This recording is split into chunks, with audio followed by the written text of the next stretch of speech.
পনিরের একটি নিরামিষ রেসিপি বানানোর জন্য ফার্স্টে আমি কড়াইয়ে তেল দিয়ে নিলাম। তারপর তেলটা গরম হলে কেটে রাখা সবজিগুলো দিয়ে দিয়েছি। এর মধ্যে আলু, পটল, গাজর, বরবটি আর ক্যাপসিকাম দিয়ে এগুলোকে ভালো করে ভেজে তুলে নেব। সেই একই তেলে কেটে রাখা পনিরের টুকরোগুলো দিয়ে সেগুলোকে ভালো করে ভেজে নেব। আমার কাছে যেহেতু ফ্রেশ ক্রিম ছিল না, তাই আমি 2 চামচ গুঁড়ো দুধ আর একটু জল দিয়ে ওটাকে ভালো করে গুলিয়ে রেখে দিয়েছিলাম। তারপর ওই একই তেলে আমি কিছুটা গোটা গরম মশলা ফোড়ন দিয়ে আদা, কাঁচা লঙ্কা বাটা আর টমেটো দিয়ে সেটাকে কষিয়ে নেব।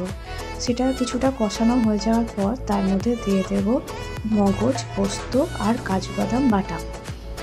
সেটাকে দিয়ে ভালো করে কষিয়ে নেব। এর মধ্যে কোনো অন্যরকমভাবে আমি হলুদ ব্যবহার করছি না।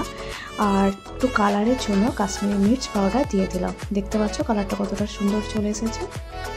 ভেজে রাখা সবজিগুলো দিয়ে একটু কষিয়ে নিয়ে তার মধ্যে দিয়ে দেবো জল সেদ্ধ হওয়ার জন্য।